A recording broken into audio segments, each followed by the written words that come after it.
expedition when the call would be starting. So on their end, um, yeah, one other member will be joining me, but for whatever reason, another member is completely ignoring all of my calls now. And another member originally who told me they would be able to make this call came up with several excuses as to why they couldn't make it. So it seems as though they possibly, I mean, I believe this isn't any, small endeavor.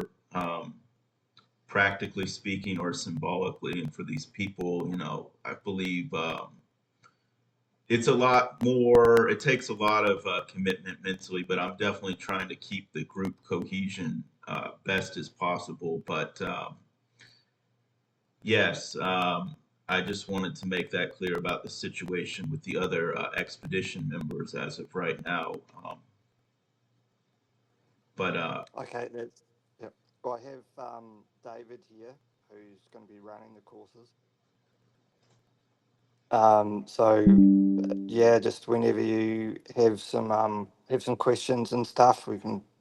So that just I'll let you know, this is David. David Long. Hey mate, how's it going? oh, Can you David hear is me all right? there. I Yes, I can hear. This is David speaking. Yes. Oh, How are you?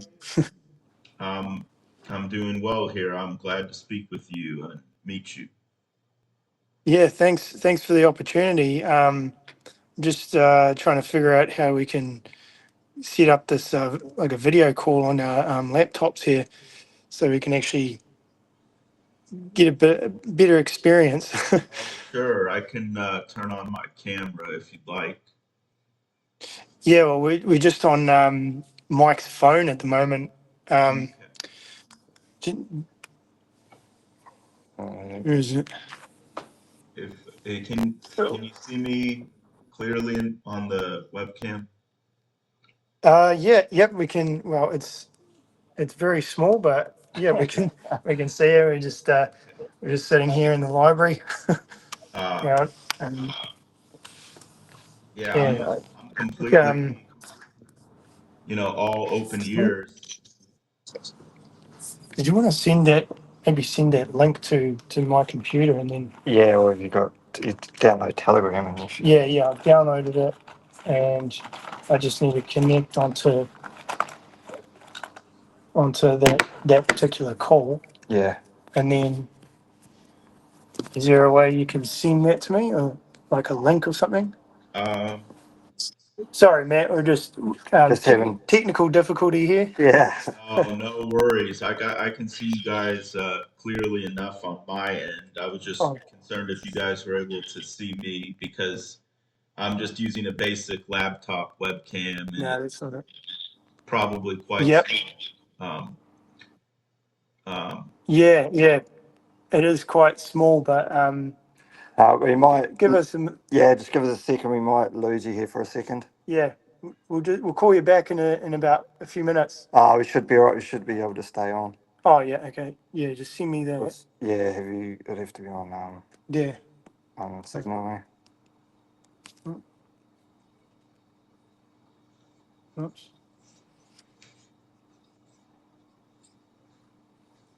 That's on Signal. So you pick it up off Signal and put it onto yours.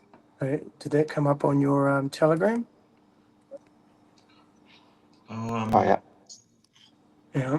Hang on, Matthew. Sorry. So you go on to Oh yeah. yeah, that one there, and then just send me the. Yeah, That should be it. Yep. that's it. Yeah, I think we've got it here.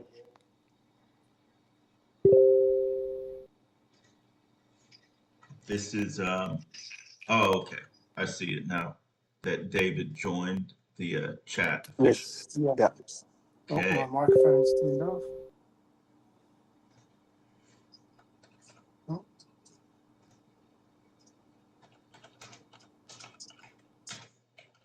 uh,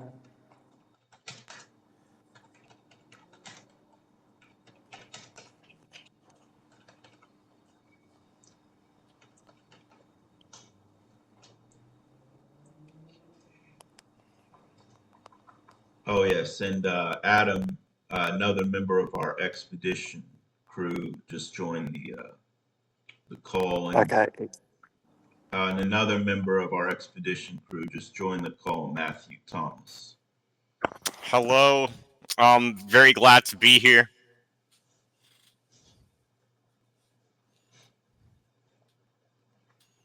I apologize as I will be stepping out temporarily to use the restroom.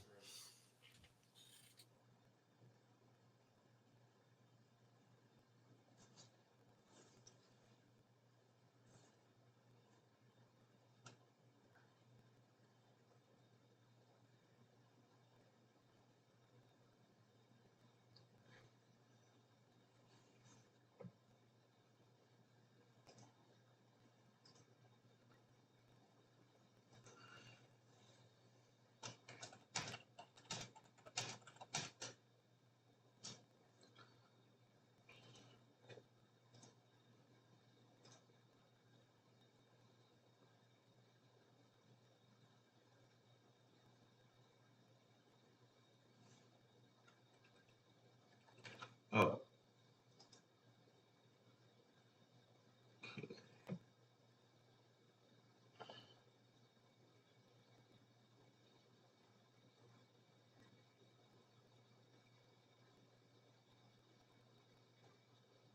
wait, is Mike saying something right now? I think his microphone is muted. I'm a little Yeah, confused. so we're just going to run off the one laptop. So I was Okay. just going to shut my one down. Okay. Okay. Yeah, just turn your one off. Yeah.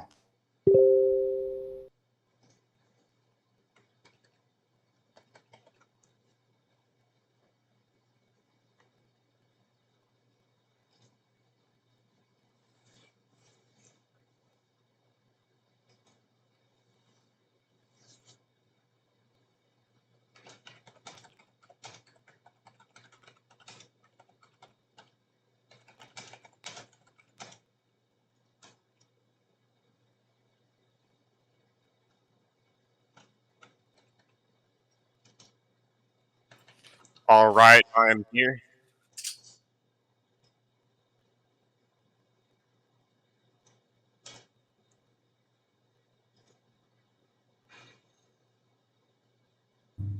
There we go. Can you hear me all right?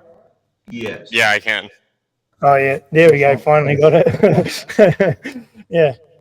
All right. Yeah. Cheers for setting up this call. It's a good opportunity, and it's really interesting to hear. Well, we've got the sort of bare minimum information so far, but basically, yeah, setting up a call with you just to gather as much information that we can in order to put together something that's going to provide some value to you and your team. Yes, that's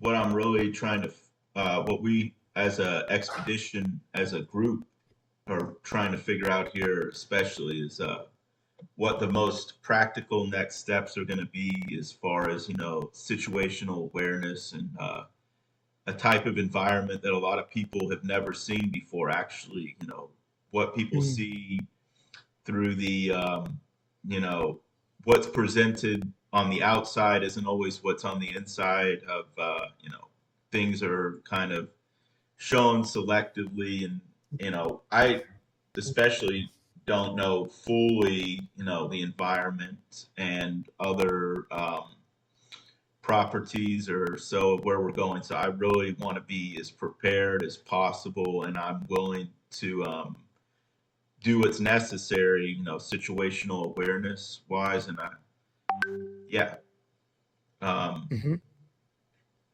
yeah, but I'm all ears right now because I'm kind of working with a blank slate as far as, like as much research as I've done into the area and the where we're going as far as the expedition. It's just, some information about this particular area is somewhat limited, as far as like information that's, available to the public. Not many people have been down to this particular area.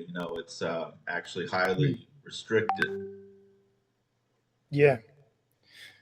Yeah, that was something that we need to find out more about what you're going to be exactly doing down there, because there's a lot of considerations to think about. Like, most people can't just go down there, so they're obviously there for a specific reason. And obviously, if it's if it's a subject that you want to, you don't have to tell me everything about what exactly you're doing down there, but we need to know the main purpose. And also, one of the big ones is, do you know exactly the area that you're going to be working in, and like where are you going to be spending most of your time? So, for example, are you going to be working on a vessel the whole time, or are you going to be around the coast or inland, or are you just going to be in a camp environment the whole time? So there's different things we need to know in order to tailor the training around your specific needs, if that makes sense. Yes. Well, definitely the what I could gather so far with pretty much full certainty is that we will need cold weather exposure training in high altitudes and dry, high altitude type environments. And Mm-hmm. like we had mentioned in the previous, the first discussion we had, that during the July season around Christchurch, there are environments and geography that's conducive towards simulating an environment that would be similar to the one that we would be encountering, and Yeah. so I would say beyond anything else, and I'm speaking from a state of I know where we're going, but at the same time symbolically I don't know where I'm going, because in a way you won't know until you get there. And none of us of course have ever been to Antarctica or south of 77 degrees, if you know what I mean, Mm-hmm. symbolically. So Yeah. actually I do understand. I have studied the climate though, and I've done research as far as the what the layout of the land is. So certainly Christchurch would be a very conducive environment in July. Let's just say as far as Mm. what that would involve with the training in cold weather environments that are dry, Mm. snowy, icy, remote, and everything like that. Mm-hmm. Yeah. That's a great time to come over and to do this, because obviously we're going to want you to be in a cold environment to do it. And there's not much snow about right now, but we want to be able to get you into an area where there's some snow and we can do a lot of stuff around there. A big thing that comes to mind is I think the big part of the training would be around medical emergencies, and dealing with that's going to be your biggest threat, is going to be having what to do in the event of a medical emergency. But to give you a quick overview of the entire thing would be essentially saying that what we want to do is simulate what you're doing down there, and then simulate things that are going to go wrong or could potentially go wrong. And we just get you to train in that environment, so you know different procedures and you can react accordingly. So at the end of the training course, you should be able to do a whole bunch of things that are going to make you much more confident in that environment, and then you can use that to if you're going to be working with the United States Antarctic program, for example, then there's going to be a lot of you want to be able to present something that is to anyone that you need to say, hey, look, we've done this training course and this is what we covered in it.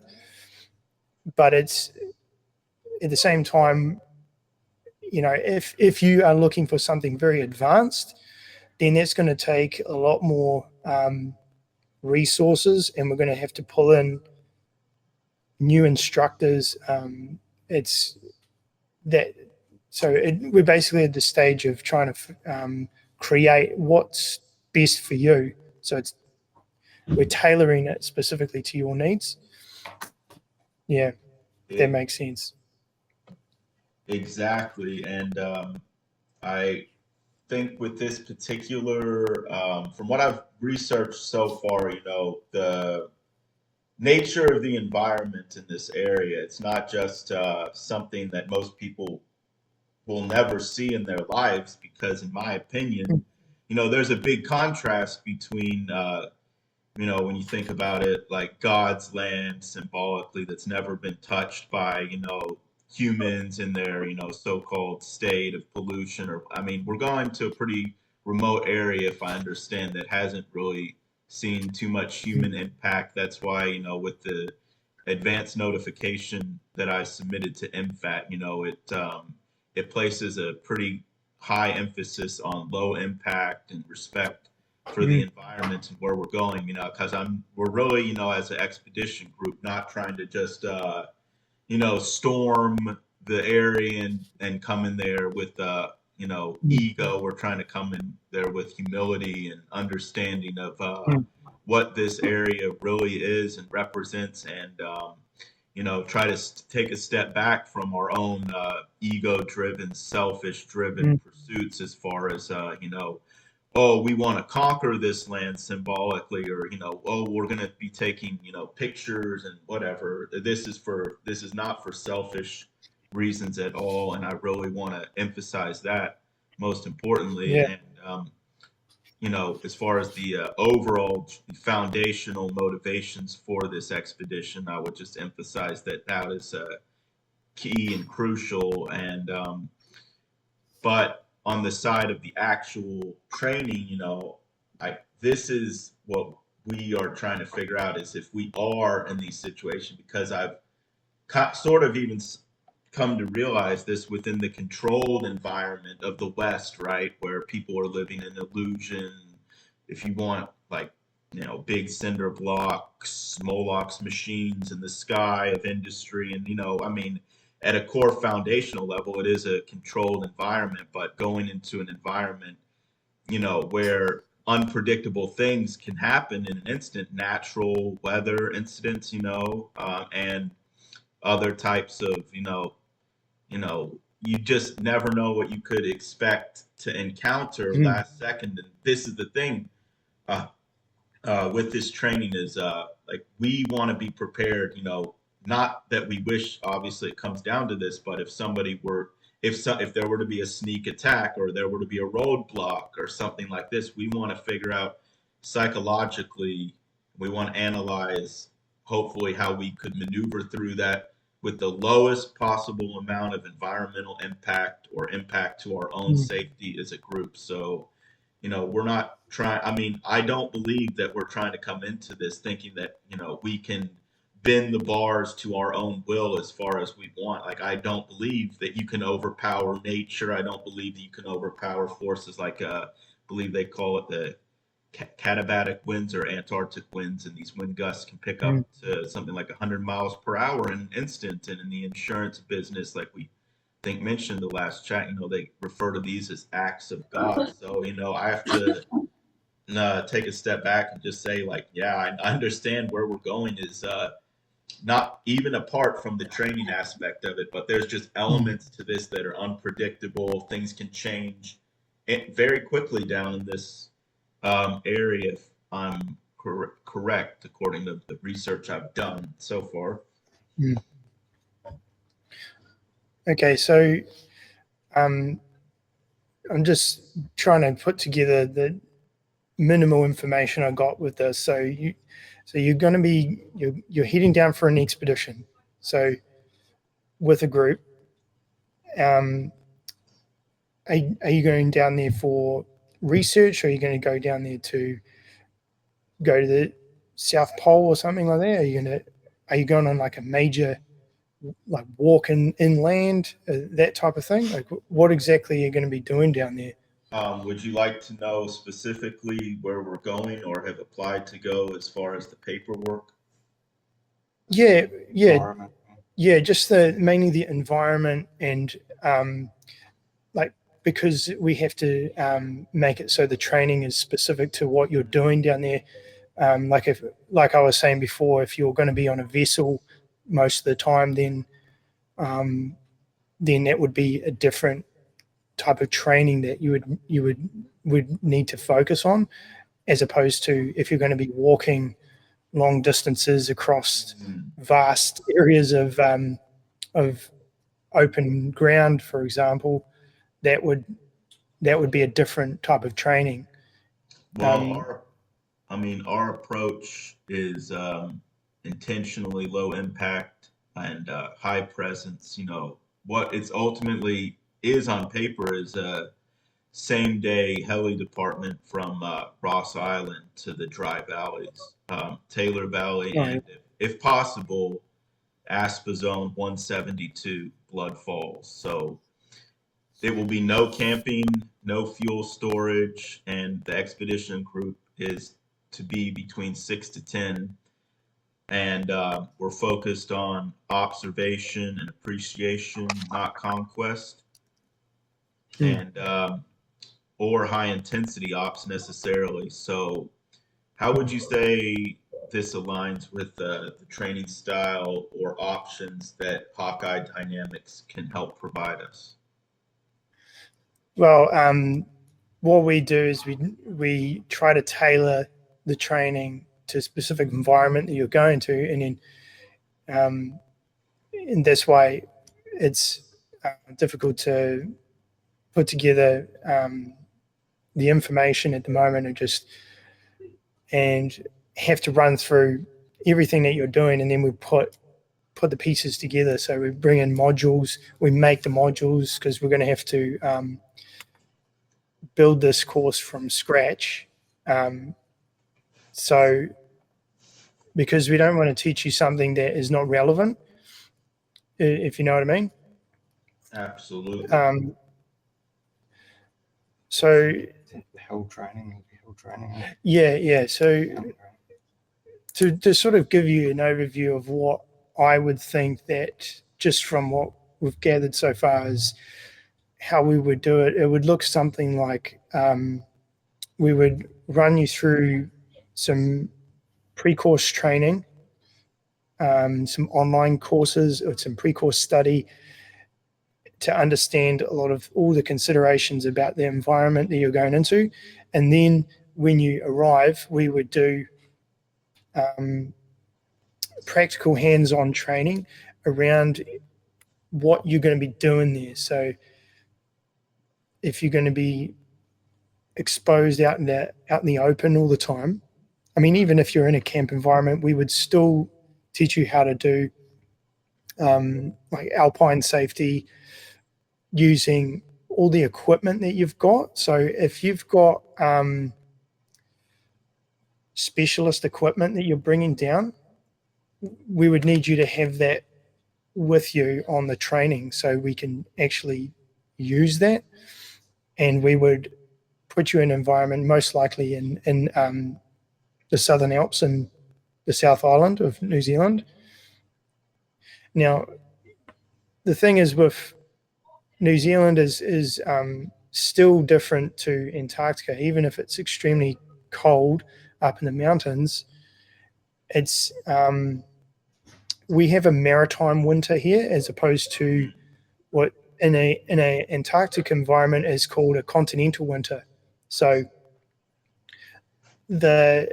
you're not going to get wet out there, unless you fell into the ocean. You're going to be out there. It's going to be everything's going to be snow, but it's going to be very dry and extremely cold. But if you're out in New Zealand, for example, it's going to be snow, but it's going to be wet as well, and Yeah, it might not actually be that cold, but it can kill you really quickly in New Zealand. it, So it's called a maritime winter as opposed to a continental winter. But at the same time, it doesn't matter as long as we're still going to put you into those environments, and then you're getting used to using the equipment, you're getting used to doing what you're going to be doing there, and we're getting you those reps in. So the more you do it, and then we would present scenarios where if something goes wrong or something that's a bit out of your comfort zone, and then putting you in those positions where you're going to have to make decisions under pressure, and then relying on your training in order to succeed in that situation. Yeah. So it seems like, from what I can gather, obviously the elements of exposing one's body and mind, to become aware of what it is actually like to spend extended amounts of time at a high elevated environment that's very cold, icy, snowy, maybe not as dry because of the maritime influence, but with the New Zealand climate, but ultimately to just get that experience, and also, if I understand correctly, also maybe train the mind how to adjust to anything happening within a split second, because I believe people become somewhat docile in a sense in the West, maybe in a sense because if they live in a suburban house or a comfortable apartment or something, they have walls surrounding them and everything's climate controlled, and things don't normally happen that aren't expected. And that's, I think, true for even roads or anywhere you go really in America. I mean, for the most part, Yeah. you aren't in a heightened sense of awareness state. But the more I think about this too, this is an aspect of uh, personal accountability in an environment that can change rapidly, and these are the natural laws that all life is subjected to. So I mean, I really would hope symbolically that the other members of our group's expedition, and I do believe like we're all on the same page here, that we want to respect God's law, the law of nature, and just how things can change rapidly. And I really want, if possible, to be able to train my mindset to be prepared for any type of emergency sort of situation. Yeah. Um, yeah. Yeah, that's exactly what we're going to do. Like if you end up going ahead with this, it's we'll look after you. We'll get you trained up. It won't be complicated. It's pretty straightforward. You let me and Mike will be here as well for additional support. But we'll get you sorted. You don't have to do much. But it was Just interesting. It feeding was. us information is the best way. I'm just I'm as far as my research into the environment though in this area we're going to, you hear one thing through official searches and information searches, but when I actually saw a few pictures that didn't seem to be, that seemed to be very genuine pictures. I mean, it's an environment that I've never seen before, and I believe that. What you hear from the storefront and what's actually going on, on the continent itself is probably a lot different than, most people's interpretation of it, where they just think, okay, it's just going to be penguins and research stations and it's cold, icy, and I guess it's dangerous. But I don't think most people are really taking full appreciation of what the environment is necessarily like down there. I mean, would you say Mm. that's you think most people's perception of the environment is accurate, or do you think it's different in ways that most people wouldn't expect, such as the harsh or dryness or otherwise mountainous? Yeah, well, it's everyone gets a shock when it gets real cold and they're wet and hungry, and yeah, that's when the true colors come out, and it's we're going to do that in a safe training environment.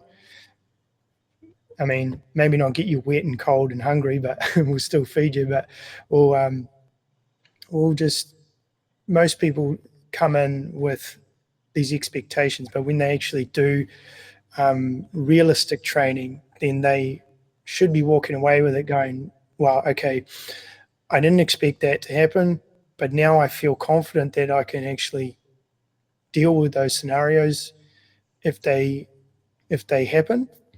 And that's what training is about getting you up to a standard where you're much more confident in entering that environment, and then you have all those tools. And also, we want to make sure that we have some set procedures in place. So even if things do go wrong, which probably isn't, you're probably going to go down. You're going to be fine. But if they do go wrong, you need to be able to have something in place so you can actually get the help that you need, and you can deal with the situation properly.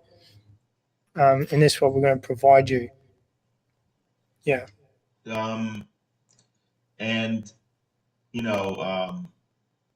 it's going to be something that I believe, as of right now, like I said, our training experience as a group is pretty much at level 0 to level 1. So we really are taking this very serious, and we are ready as a group to be trained in situational awareness and everything that we've gone over. But I will say though, for the expedition itself, or for how Antarctica sort of operates logistically and environmentally, the goals overall are hopefully to be as low impact as possible.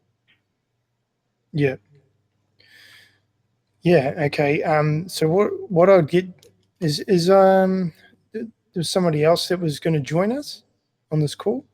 Is he not? Is he taking off already? I'm here. Oh, you are? Yeah, I apologize. Sorry about I that. didn't even know you were there. Yep, but my name's Matthew as well. Very funny coincidence that we have two Matthews here, but it's a pleasure to meet you, Mr. David. Yeah. Matthew Thomas, I'm from Oregon. I don't know what all Matt told you about me, but yeah, I'm from Oregon, and I've known Matt for a very long time, and I met only Adam just a couple of months ago. So Matt and I have quite a long history, as I'm sure you know. Nice. Oh, nice to meet you both. And Yeah. Adam is also in the chat right now. I mean, if Adam, would you like to introduce yourself?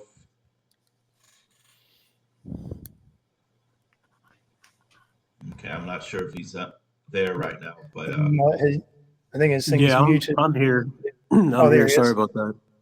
Yeah, right. My name's Adam. I'm 30 years old, and I live in Texas. It was nice to meet you, and I appreciate you coming on the call.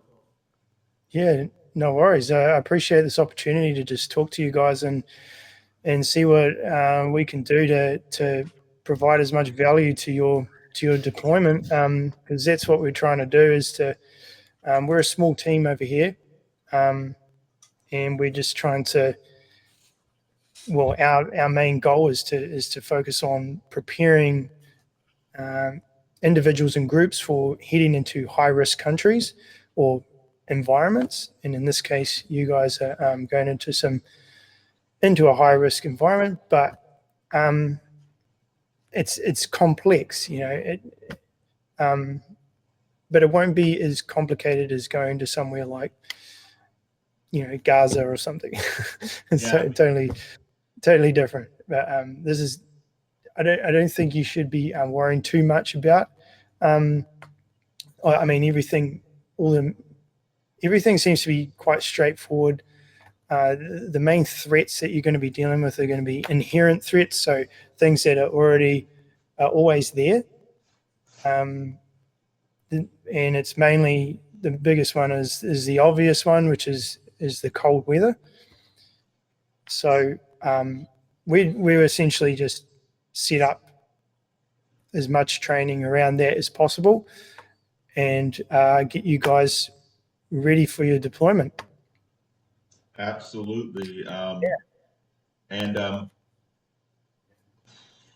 also, as far as what you were describing before about, situations where we will be at a high altitude, icy, snowy, very cold, lack of food, when people, encounter these types of situations, and you said this is like the true test of somebody's like symbolic intent or heart, maybe because when push comes to shove, a lot of people will just turtle up and hope it doesn't hit them too, instead of actually being willing to maybe, in an absolute emergency situation, sacrifice their own life or risk their own life to help save or protect the safety of the other members if they are in peril themselves or need food or anything. Yeah, that's right. And it's also the little things that people don't really think about that can affect, or that can have a huge impact on how you operate down there. For example, if you take your glove off in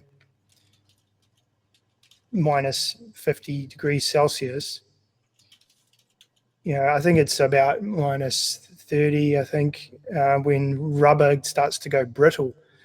So if your fingers are exposed to that type of cold for even just a short amount of time, you can start developing frostbite in a short amount of time. So, and if you could lose a glove, and a lot of people don't even have spare gloves, and they don't think about little things like that.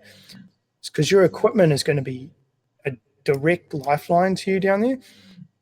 Even though I try to always emphasize in my training is that equipment should always be the last thing, the least important thing. The most important thing is your mental resilience, or your mental and emotional control and your resilience. Because when things do go wrong and you don't have the right equipment with you, it's going to always resort back to how are you going to handle that situation yourself. I think an example would be, imagine being stuck out in the middle of the desert and you have nothing but the shirt on your back. Well, the only thing that's going to keep you going and survive is your willpower, the will to survive, your emotional and mental resilience, the ability to bounce back and go, pull yourself together, keep going. We need to keep pushing forward. And then if you see that as a layering effect, so the next layer of defense for you would be a strong and healthy body. If you're sick, and you might be really, really resilient mentally, but then if you're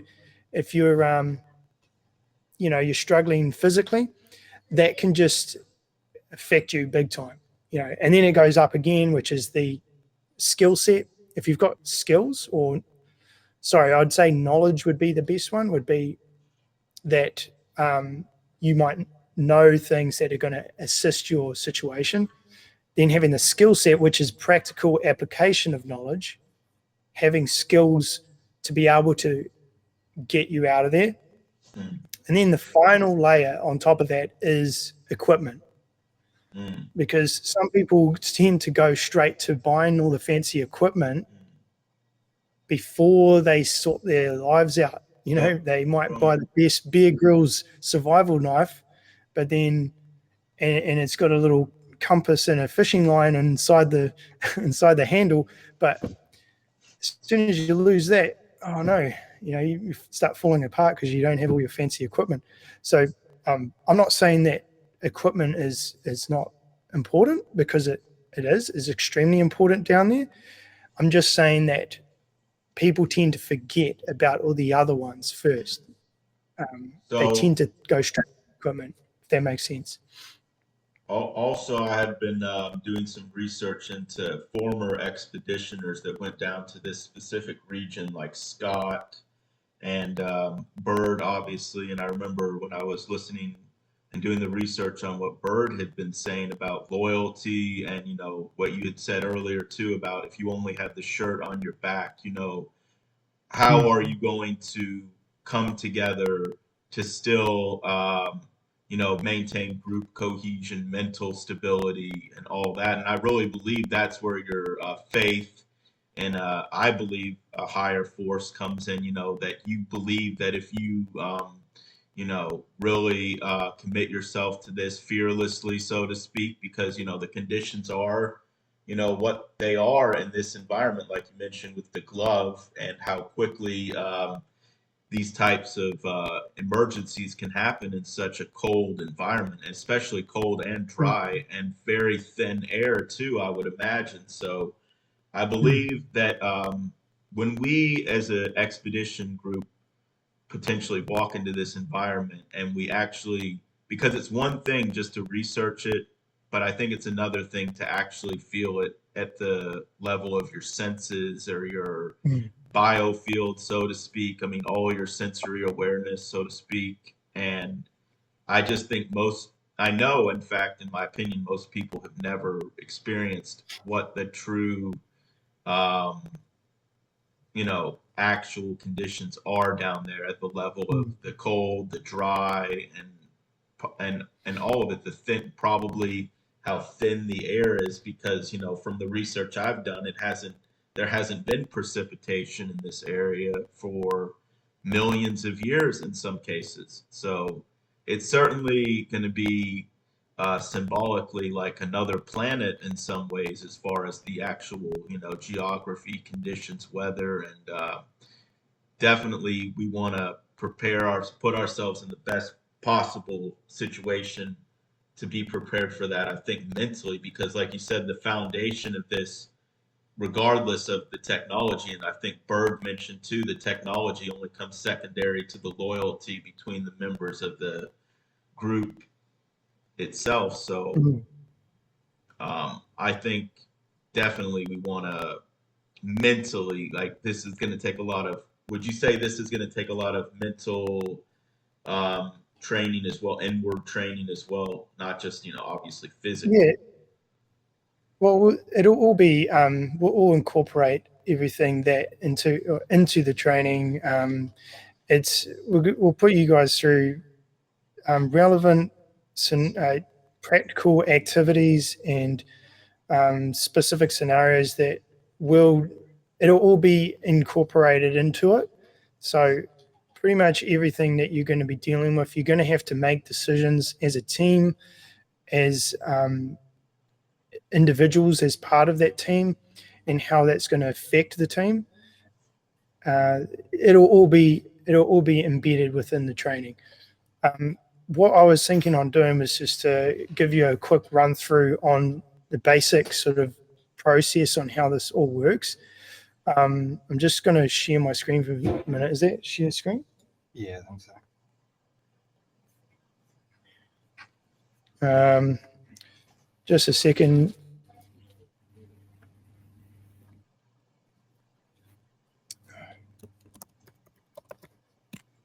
Do you want to add anything? Or I just have to quit and reopen again. Okay, just hang on.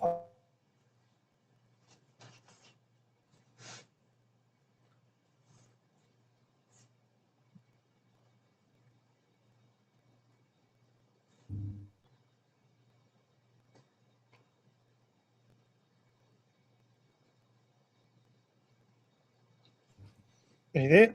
Yes. Sorry, I was just. Are you just you're trying to share the screen? Yeah.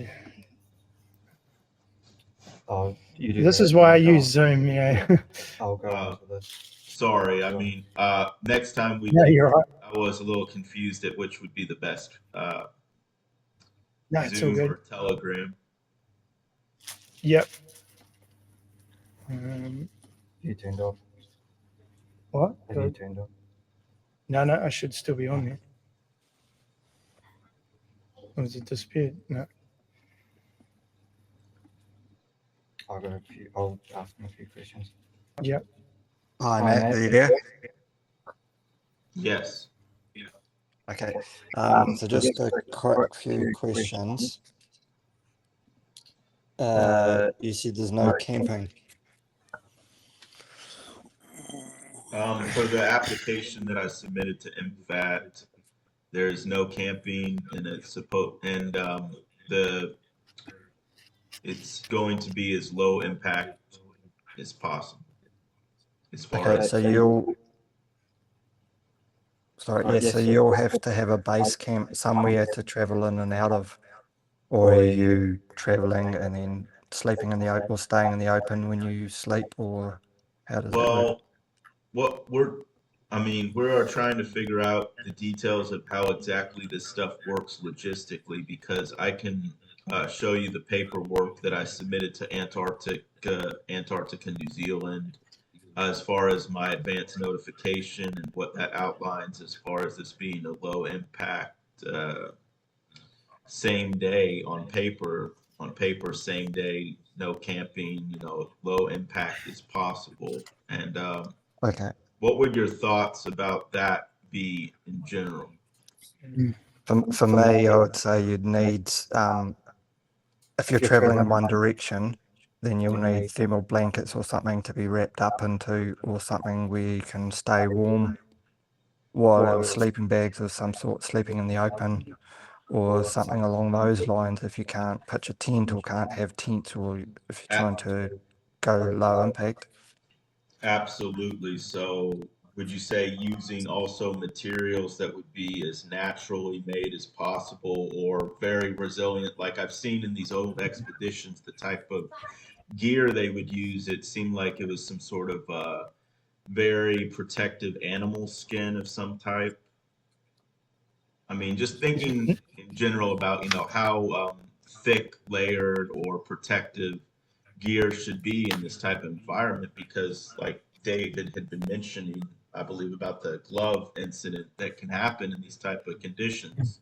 So, yeah, we're Yes. trying to figure out not just, that we need gloves, but what is the best possible type of equipment. And I believe as a group, we would hope that it would be possibly as all natural as possible, as, the least type of synthetic or the best type of insulation and all natural material as possible. But I mean, this is Okay, so sorry, just to clarify that you've got no base, so you're heading in one direction. um, I can show you actually I can post the document right now in the chat, outline the specifics. So you're not returning to a base every night.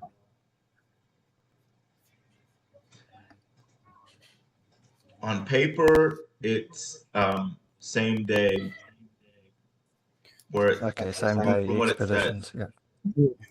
from what it says, but I really, because of how things kind of seem in the area as far as what they present, to the public or on paper or through these different agencies or brokers, right, that sell, let's say, a travel package to Antarctica, and they advertise these packages as helicopter supported, right?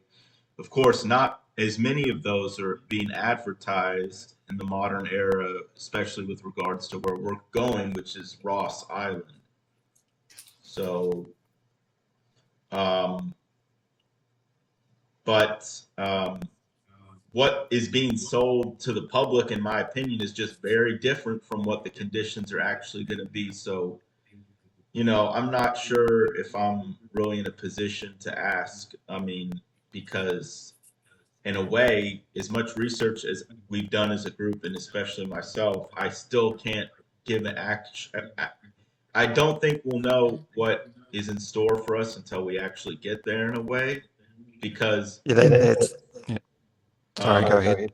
especially, I mean, I know the Taylor Valley Visitor Zone is one thing, but actually, going to ASPA Zone 172, which is a whole nother issue because of the restrictive nature of it, and just the fact that not many people understand the sensitivity of the environment there at an environmental level, and also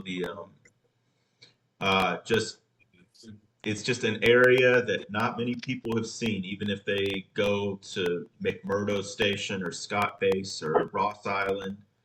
You know, a lot of people just really have not quite, from what I'm understanding, have really just not quite seen an environment that really simulates this very well. So I would hope, Okay. yeah. So they're going to be traveling one direction as such, but then they need to carry everything. Yeah. So sorry to come back to what I was trying to clear up earlier, but it was just we need to understand exactly what you're going to be doing. And you said that there's been issues with MFAT saying you can't camp out there, or would if you're going to be going out into the field, you need to have the right equipment. So 100% you need to have the high end alpine or Antarctic level equipment.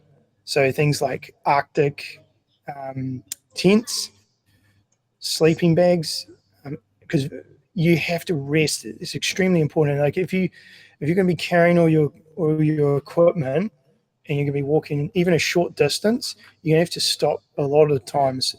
If you think about it, if you walk carrying some things, you're going to have to probably put it on a sled and pull it. But even that, you're going to move a little bit and you're going to have to stop to rest, because as soon as you start sweating, that sweat can freeze on your body, even underneath your jacket, which can then turn to ice on your skin and all different parts of your skin. So it's very important to try to manage essentially equipment, moving equipment, and also your body's temperature, things like that. So I would not recommend using some sort of stuff that they were using historically. You should be using the top end, Right. Because modern day, what they're using down there at the moment. oh, of course. And I was just kind of speculating on that because I do, want to use the most practical gear too, because I understand that, in the time when Scott went down there, they didn't make it back from the South Pole. And a lot of that, I believe, it doesn't have to do with, Scott's intent. It was just a matter of, building on top of what came before it. And, when Byrd went down there, obviously there was more technology and understanding and experience of the environment down there. So definitely I want to use the most practical, grounded type of gear and everything. But if it can be as low impact as possible as well, that would just, but we're trying to also be as practical here too, because the environment, it doesn't care about my feelings. It doesn't care about any of our opinions or feelings. The environment is as it is, and we're ready to do what's necessary for survival at the level of our, at the biochemical level, right? And it's just, yes, we are prepared for that aspect of things as well as they pertain to survival. Yeah. Well, look, so what I'll do is I'll ask you a series of questions, and I'll just write down some answers just to give us some information on how we're going to set up this curriculum. One of the things as well I wanted to ask was, so would you, because you guys are, so you're based in the States, all of you in the States at the moment? Okay. Yeah. Yeah. And Adam was in Texas? Yeah, okay. All right. Yeah, I'm from Oregon. Oregon, yeah, okay. And I'm in Kentucky. And okay, so if you guys are you going to come over here to do the train, and then you're going to stay here until you deploy from New Zealand? Okay. Yes. That's good, because then we can instead of doing like a one-off thing, we can we can do multiple engagements with you in your group, and we can meet up with you guys often if you wanted, and we can just keep doing like continuous training, which is probably recommended for something like this. And then anything that we can't do, we'll pull in other people that can provide those solutions for you. But yeah, there's definitely going to be some support for you with this. So some of the questions I'm going to write down is, the answers I need is, like, what is your main purpose of your deployment? So is it like, what I mean is it science? Is it logistics, engineering, support, or research or anything like that? It sounds like you're going to be going on expedition. What's the exact? What was that? Sorry. I would just say generally, it is for purposes of science and research and respect for the environment. And I think for a lot of us, testing the limitations of, what people's comfort levels really are, as far as, most people want an easy life and they want just comfort and they want the easy vacation. They want the cruise. Even if they were, bold or whatever enough to go to Antarctica, they would still want to go through an owner operator and have all this and that. But, for us, definitely, I would say, again, low impact scientific research, respect for the environment, the core foundations of, but also definitely testing the limitations of, our own courage and will and heart, so to speak. Yeah. So it'd be an awesome experience at the end of the day. It sounds like an awesome trip that you guys would go on, and I envy you guys. It sounds pretty fun, and but it sounds like you're going to be doing some good stuff down there too. It's just, awesome. Where will you be spending most of your time? So, so you'll be stationed somewhere in a field environment, in a camp, in a hard standing camp, and then you're going to be leaving, doing day trips. Is that correct?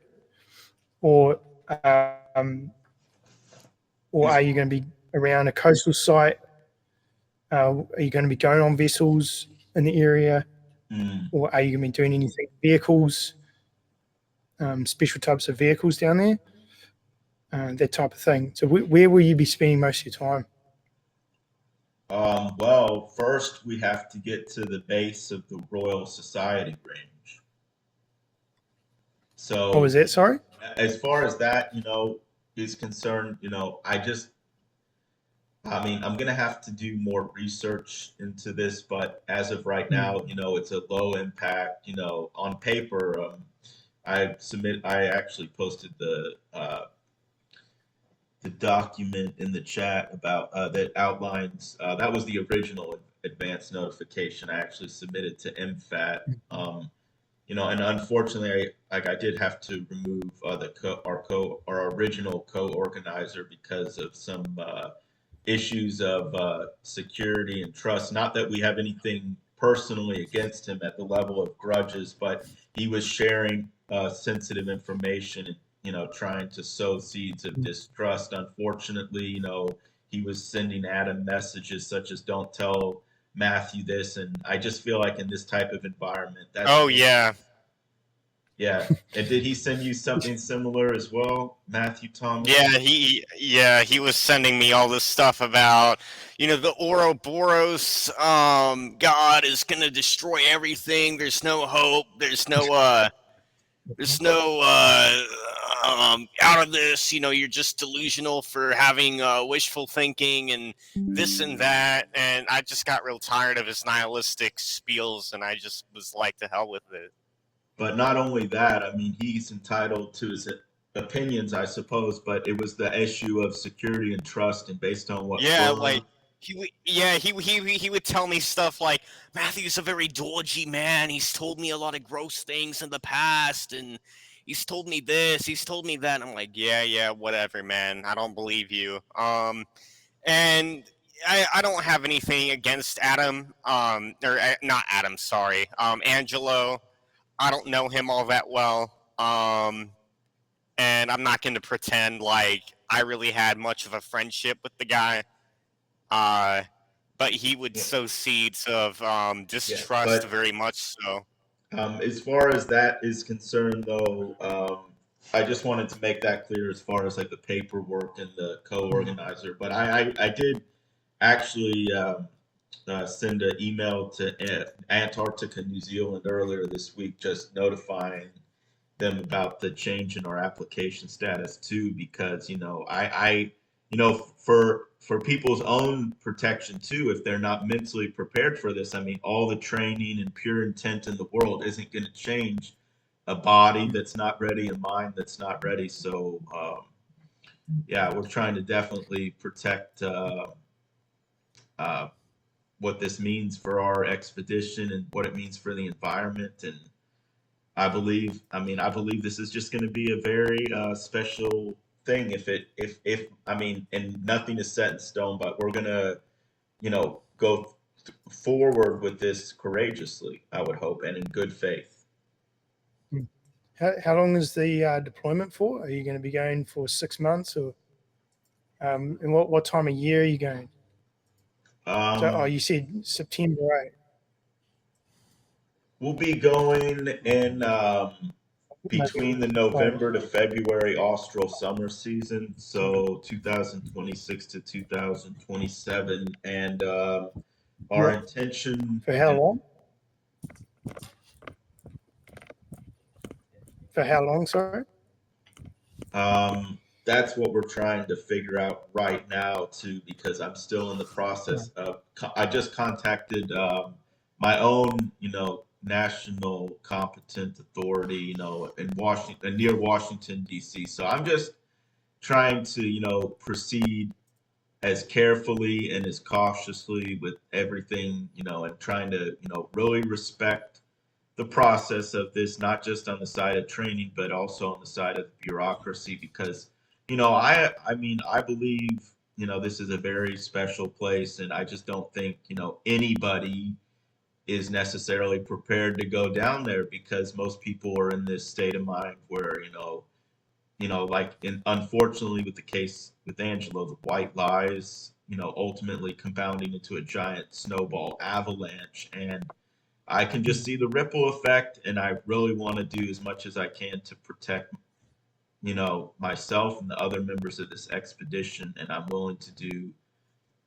I'm really hope that I can find the courage and the dedication and heart within myself and within all the other members of this expedition. I hope we can all prove to ourselves a very high standard that we have yet to live up to, in my opinion, but I really want to live up to that standard if possible. And I believe that's what Antarctica or any type of environment such as this would demand.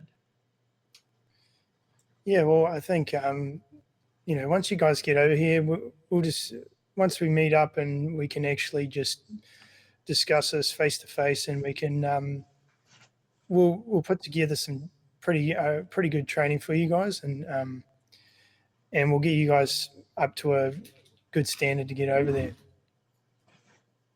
All right. Yeah. And as of right now, though, generally speaking, now we are approaching, I guess, the end of February. So soon we will have March, April, May, June. So 4 months, I believe, to kind of prepare this buffer zone between, when we would be departing America and heading, or 3 to 4 months, depending on when we'd be departing America to New Zealand. So in the meantime, what type of preparations would be recommended on your guys' end as far as that is concerned? Well, we can put together. I mean, if you want to go through with us, then we can put together a like a pre-deployment package, and that will give you a lot of information that you'll need to start preparing properly. But yeah, you just keep in touch with us and make sure that you can talk directly with Mike, or Both. yeah, or myself, and then we can and let us do put up something for you, and that'll set you guys up for the best preparation that you need. Yeah, I would say start looking at making sure that you can talk directly with MFAT for specific any clearances that you might need to get through, because like I said, you're going to need to Well, get it cleared through them. mhm. I think it's about 3,000 participants go down there every year, and 90% go through New Zealand. And that's through Christchurch as well. So we're based in Christchurch, so it's perfect positioning for us. So you can, and for you to come, if you are based around here, then and we can definitely get you sorted. and as far as MFAT is concerned, they contacted me back in late January, I believe, and they had told me that I needed to contact my own national competent authority. So around 2 weeks ago, I have emailed the NSF basically, and had asked them on further, because they are the ones that ultimately handle the permits. So we're still waiting on approval still. So, we're still in the process bureaucratically, paperwork wise, as far as, waiting on, the green light, so to speak. And yeah, we really are, just still is, we're still in an early, somewhat preparation process, even though I do believe that time is of the essence, and I believe time obviously goes much faster than you seem to think. And even though we're in the technical early stages of this, I still want to I think we all need to be prepared and on a good timeline and everything, hopefully. But on the side of the permits, that's what we're still really in fingers crossed. We're really hoping for smooth processes on that end of things. But yeah, just to be clear, we're still waiting for approval, pretty much. Oh yeah, okay. Well, it's all good, because if you guys come over here, and the training will be like going on an expedition. It'll be an amazing experience as well. We don't just, it's not just sitting in a classroom. It's we're going to get you out there, and it's going to be quite an experience. So it'll be a good way, no matter what happens to, whether for some reason you get your expedition gets pushed back or whatever like that. You're still going to be having an experience with us. Absolutely.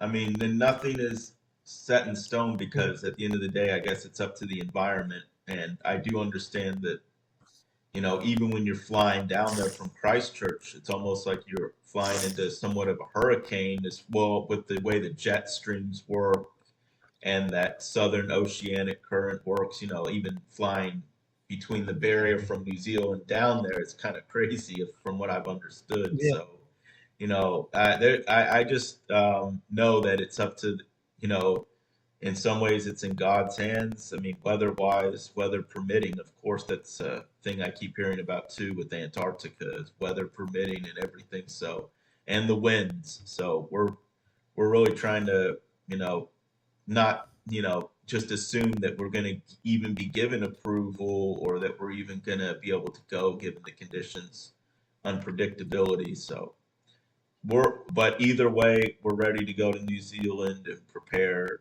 best as possible. That's our intention right now, and the group members here are fully committed to that. So, Awesome. I have a quick question. Will you be on the ice in the dark?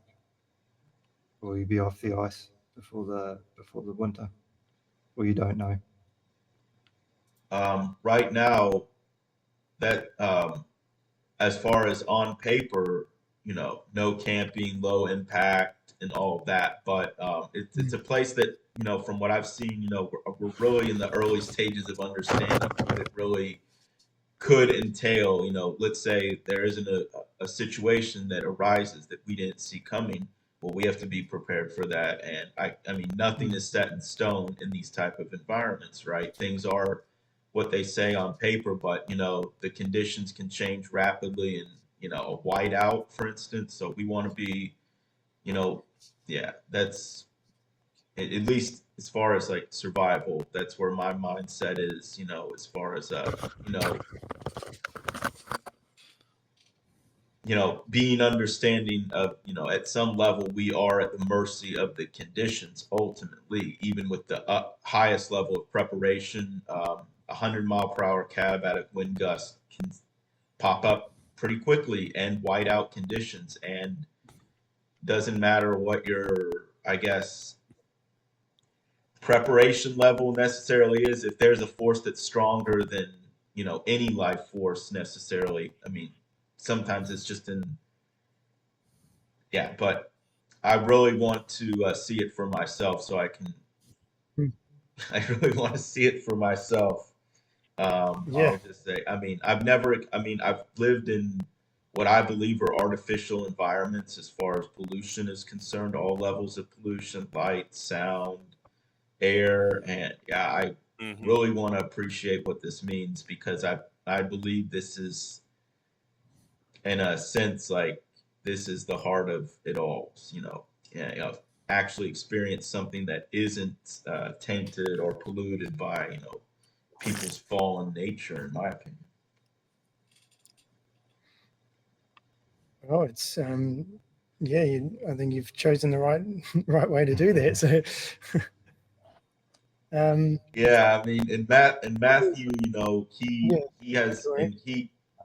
and I just wanted to say also that me and Adam have been eating a raw type of like organic diet for the most part, since what, 7 years ago or so. In my case, since 2017. So, we're definitely been trying to, move towards that detox type of protocol. I've definitely healed a lot of the issues I had around 10 years ago. I just physically wouldn't have even been up to this, and I would say the same of Adam. So we're really also trying to get Matthew Thomas on a on a protocol of not just his preparation for the environment, but he is he has some like well what we want him unhealthy. So we don't want to be anchored to a dependency Yeah. on certain things that are addictive, right, and substances that are not conducive to health. So I think that's also for sure. yeah. So I want to chime in and say real quick, I've cut my soda consumption in half over the past month, and now from going forward, I plan on quitting soda, probably within the next month entirely. So that's really the big demon there. So I'm looking forward to this journey, with Matt and with Adam, and it's a real honor. And I'm clearing up my diet, cleaning up my diet, detoxing myself, and I think that if I really did have a serious detox from everything I was doing right now, I don't think I would have that big of an issue. If I'm going to be completely honest, I'm sure I could probably, go a bit more on cutting this stuff out than I am currently. But I've made a tremendous amount of progress in the past month. So I'm very we were talking. I Nice. was talking to Matthew too about this. How detox can be pretty shocking to the system as well. So everybody is going to have to kind of take things as far as like, you can't just rip a giant bandage off that could rip your skin off. It's metaphorically, like, we need to be sort of process oriented, like step by step. And unfortunately, and you know, like with our previous co-organizer, he just didn't want to respect boundaries, unfortunately, and he was just kept saying that, you know, his own self-interest superseded the interests of not only the group members, but you know what's at stake larger at a larger level here. So I mean, I'm really not trying to take anything, but personally with that aspect of things, what we're really just trying to be as committed towards a purified process here as possible, and being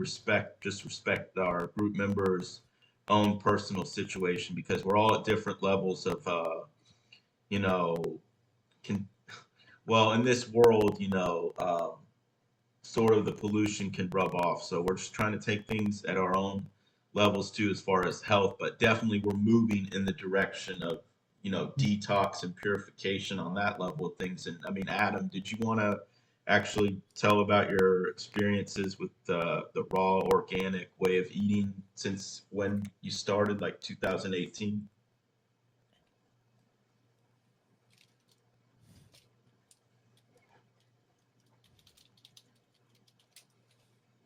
I think his microphone's mute. Oh, he's says he's unable to talk at the moment. But yes, anyways, I just wanted to, you know, make It's our sorry. yeah, definitely understand. It's a good move to prepare for something like this. And I mean, if you get down here, especially when you get on the ice, you're not going to be whipping down to the shop and grabbing a couple of cans of Coke or anything like that. So, you know, but with the training, it will we'll keep that in mind as well, making sure that everyone gets used to just drinking water and drinking and eating certain foods that are going to be appropriate. And that's actually an important thing for us to know, is to make sure that if you guys do have any kind of special food requirements, because what we'll do is we will provide you with certain types of food to carry with you, because that's what you're going to do on the ice. You're going to be carrying it. You're going to be carrying food with you, and if you're going to be going out for more than a day, because you're going to be drinking a lot of water. So Because like when you're in a lot more water. Yeah, so when you're out on the ice. No, you're right. So yeah, that would be another thing that I don't think any of us could really even imagine being prepared for, because what is it going to mean to like consume liquids or solids in such an extreme environment? Because I feel like the digestive or moisture in the mouth, if something is going to be much different than typical sensory experiences with a at a normal elevation with normal moisture. So in this type of environment, I can't even imagine what it would be like to, you know, like just eating or surviving, you know, on liquids in this type of environment is something too that's hard to imagine. We'll get you cooking up food and outside your tent in the snow and things like that. So we'll get you used to doing that sort of thing, because it's not as easy as it sounds. There's sort of different things you got to do, and it's good to just get that exposure and training before you actually get down there, and you all your stuff's laid out in the snow in a mess, and it's just teaching you different things in order to keep yourself during those different processes like cooking and sleeping. There's different things you need to think about that's going to make your life easier.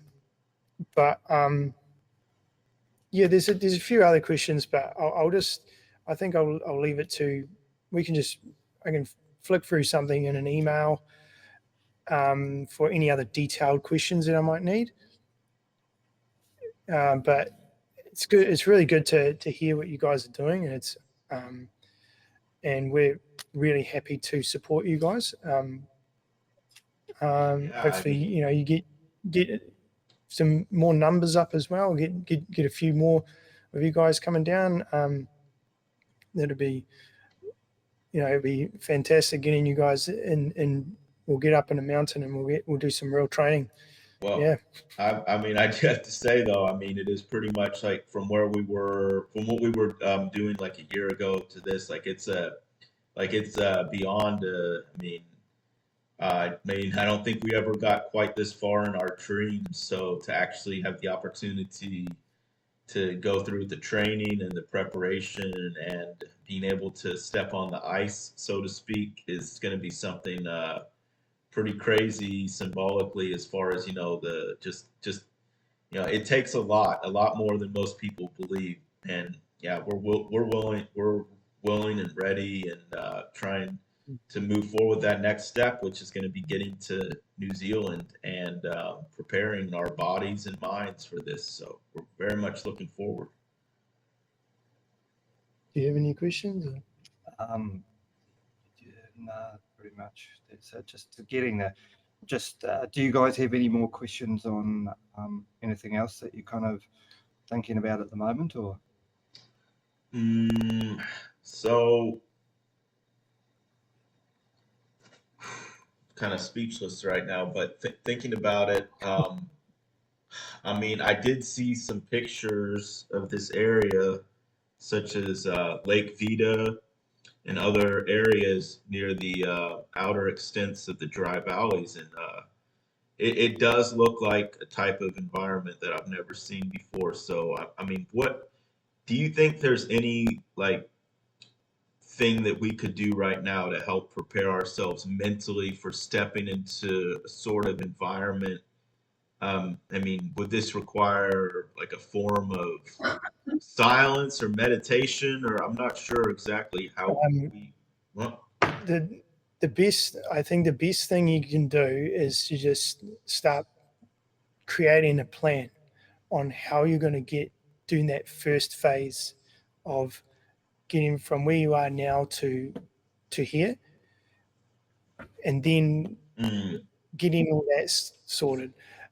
Because when you exactly. start thinking too far ahead, then you start to think of all, like, they start going into lots of different directions. So if you And, just you wind it right back and just start planning, because when you've got a plan and you're prepared to, you know your plan well, you know how you're going to, for example, you should be coordinating your team, mm, getting your team sorted. Okay, cool, we've got this amount of people. Who's coming? Who's actually going to come? Who are we confirmed? Who is confirmed on this mm, trip? Okay, that's done. Next one, and then just keep planning like that. And right. once you have a solid plan, then that's what's going to give you a lot more. It, It has that meditative approach. It will have that effect on you. So you're gonna feel more confident, and then you choose what else you need to sort out before you get here, because there will be a lot of working parts happening mm, behind the scenes that you sort of forget about. So I think that's what you could probably start mm, doing. And I mean, we live in the age of information now, where you can access a lot of information out there. So yeah, that's what I would say. And because once you get here, then you've got us that can guide you through all the other things that you might not have thought about, or mm, and that's obviously what our job is for, to sort out all that stuff. And it just works with your plan, and we'll work with you and just fine tuning that plan until yeah. the day we depart. Yeah. I'll just say, Like, sorry. yeah, just a quick thing. Just say to you, one of those David sayings, he's going to put a bit of a program together before you come here. Part of that, I'd say, would be the detox, because if you're here trying to detox from the sugars and from the other elements, people get really cranky, and that breaks up a team. Mm, So that can be an issue. So you're detoxing and your fitness and things before you arrive. Then once you arrive, you're not trying to detox and not trying to do all this before you arrive, because then you're limiting your time to learning. Mm, You want to have all that implemented and ready before you arrive. So once you arrive here, you're being taught, you're not having to be taught how to get fit or how to do all that. You're already at that stage. So you're mm. here now learning the techniques. We're not running you up the hill trying to get you fit. You're here I- trying to learn the technique, not Mm. get ready for learning the technique. So that'll Right. be a big preparational thing. Mm. And as David said, getting you working beyond in contact with each other all the time, learning more about each other. What are you good at? What you're not good at? Mm. Has someone got injuries? Have they got issues with food? So there's a lot David will put together with his package before you arrive, Mm, so that when you do arrive, then you're ready to go.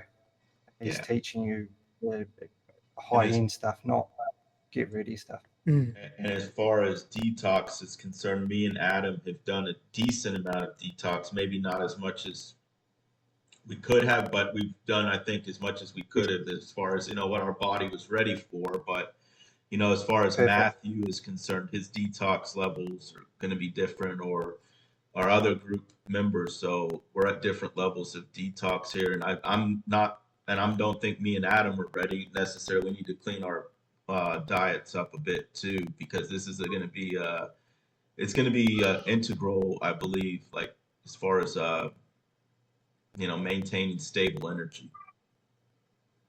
Yes. It's that learning.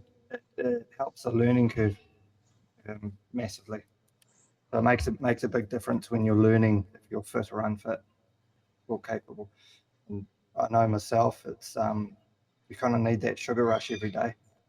So the detoxing is a big thing. Yeah. So, as of right now, would you have any more questions for us as of this call, or is there any sort of final things to say as far as like what we need to do?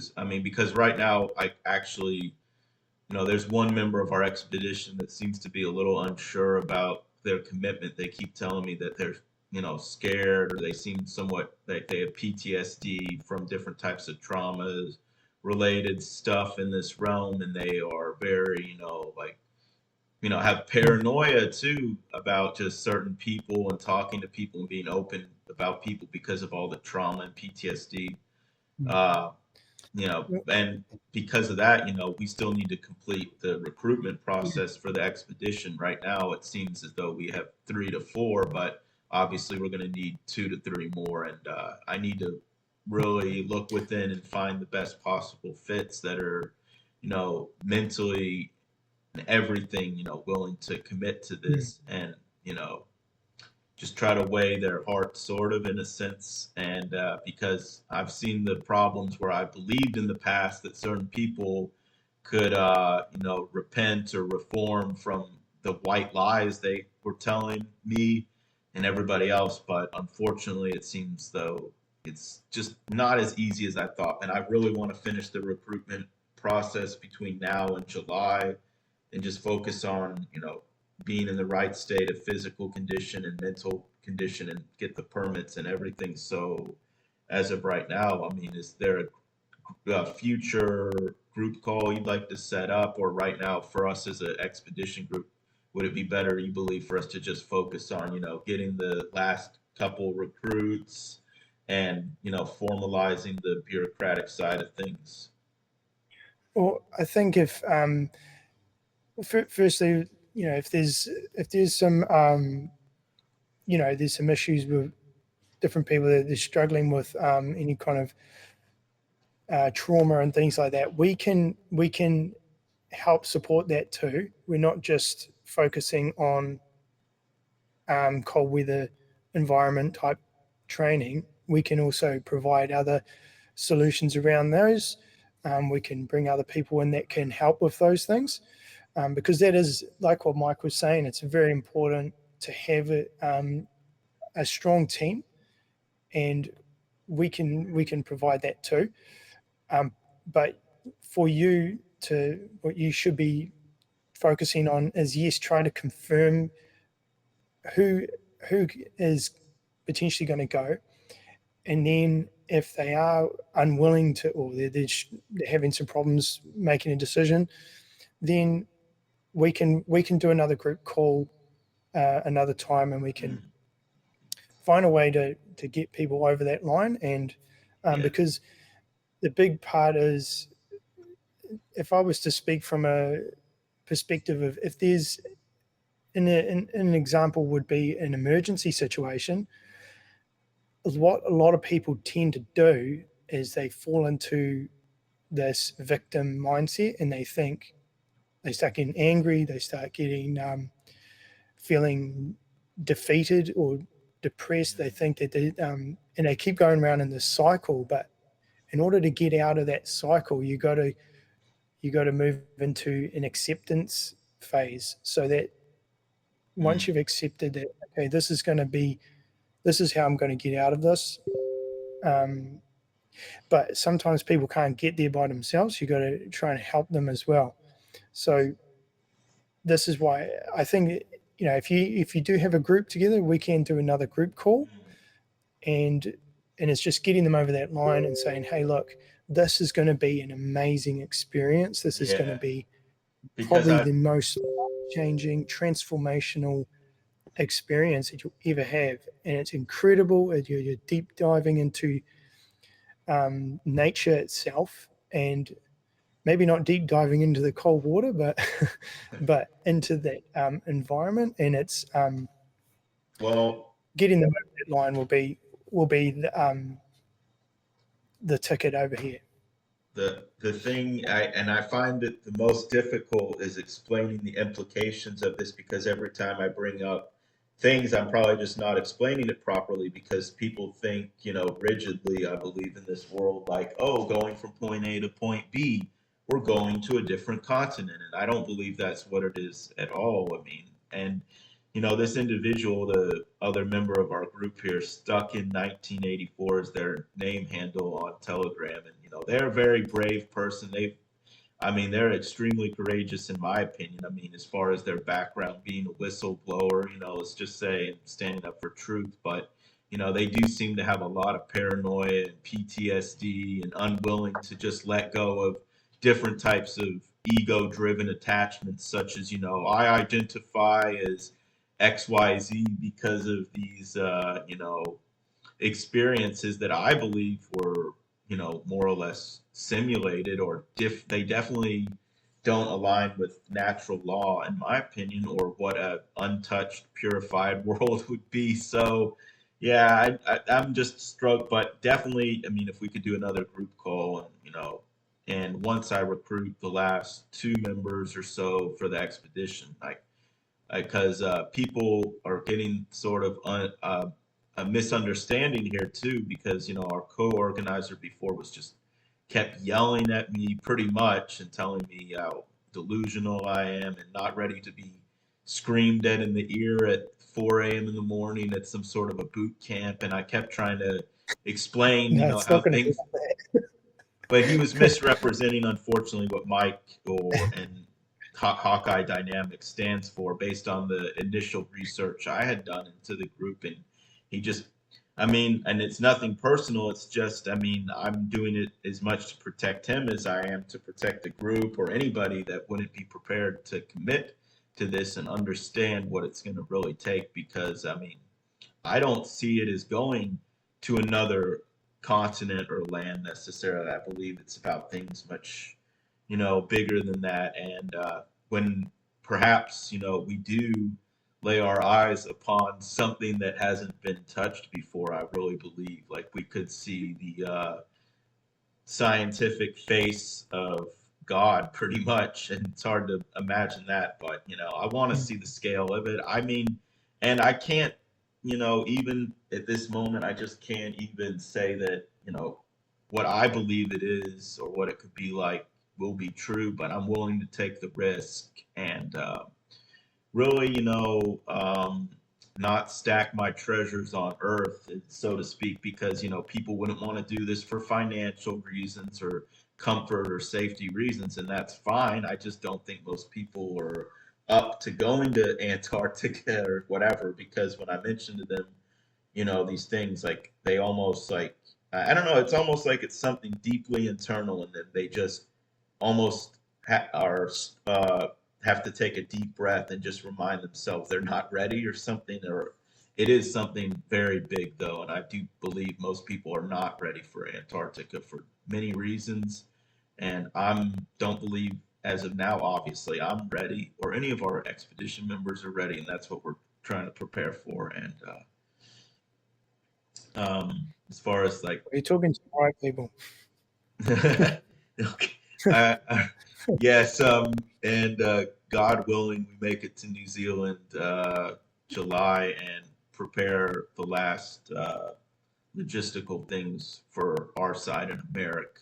So, as of right now, though, I mean, if there's any last questions, I guess you guys had for me, I'll sign off here Yeah, and we we'll, can, yeah. we'll probably wrap it up. But I think I've covered most of the things. But if there's anything I can, I'll just send it through to you via email or something like that. And yeah, I'm pretty good. Have you got anything else to? No, it's good. We're just, as you're saying, keep in touch. Hmm. As soon as you get new members or new people on board, then we just work them in and let them know what's happening. And if you need to get hold of David or anything, you've got his Telegram now. Yeah. So just go direct to David or myself if you have any questions. And just keep in touch. And I just can't say enough about how much like I personally appreciate it, and I really hope everyone in this expedition knows like how much I just hope they appreciate the time, because this means a lot. You know, it really is a big deal in my opinion. And so thank you so much, and I hope we can, and I will keep in contact. You know, and I'll keep you guys up to date as far as the situation with the, you know, the details and everything. Okay. Thanks, Matt. Are you recruiting from there, or are you recruiting from here, or where are you picking up guys from? Currently, I'm recruiting mostly America. I don't think I've spoken with besides our original co-organizer. He was the only one that I was speaking to that lives outside of America. Okay. But no, that's good. Nice. Go ahead, sorry. I think I've said as much as I think I can say right now. So yeah. I understand. Yeah. Okay. Yeah. It's a lot to Yeah. to put across. But yeah, we really appreciate it, Matt. And it looks like everyone else has signed off. But yeah, just send our regards to Matt and Adam and anyone else that's going to be interested. Yeah, we're here to help, and just keep in touch. Thank you so much, and I will keep in touch and keep you guys informed on any new updates regarding MFAT, NSF, and recruitment and otherwise. And thank you so much, and hope to speak again here soon. Yeah. Talk soon. Cheers. Thanks. Thanks, Matthew. Thank you. Thanks, Matthew. See ya. See you.